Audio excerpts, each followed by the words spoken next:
Seule la presse d'accompagnement désinstallée peut prétendre que la facile réélection de Carol Delga à la tête de la région Occitanie puisse être considérée comme un enthousiasme, une reconnaissance du travail accompli durant son premier mandat, et encore moins le sérieux de ses propositions et la compétence de ses colistiers.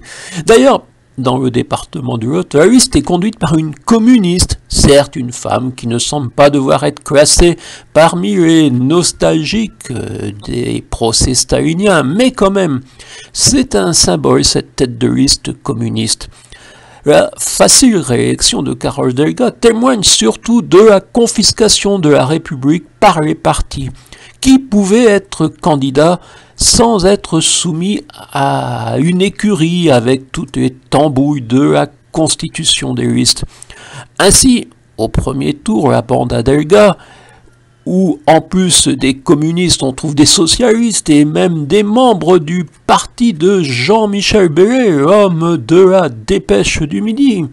Au premier tour, cet assemblage fera environ 30%, sûrement devancé par la liste du Rassemblement national conduite par Jean-Paul Garot.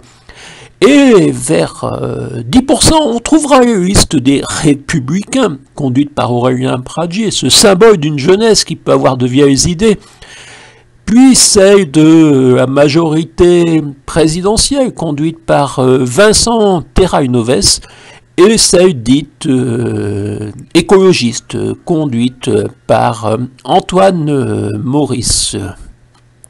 Il suffira à Carol Delga, au second tour, d'accorder quelques sièges à ces prétendus écologistes, et la gauche plurielle affirmera que non, elle n'est pas morte. Quant à la France insoumise, liste conduite par Myriam Martin, elle aura des difficultés à atteindre 5%.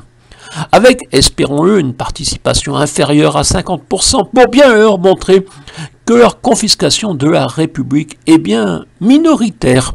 On peut toujours espérer qu'Aurélien Pradier parvienne, avec un P, oui, parvienne à entraîner ce qu'il reste de prétendus républicains sous les 10%. Ce serait une juste conséquence pour ce député lotois devenu tellement impopulaire dans notre département qu'il a préféré être tête de liste en Haute-Garonne où 37 sièges lui laissent une possibilité d'en obtenir un s'il dépasse les 10%, ce qui n'est pas certain dans le département du Lot à seulement 6 sièges. Et oui, ce monsieur étant parvenu par son agitation à devenir numéro 3 des Républicains, il s'est parachuté à Toulouse. Vive les parachutés, vive la République, mais quand elle est confisquée par les partis, ça donne ça.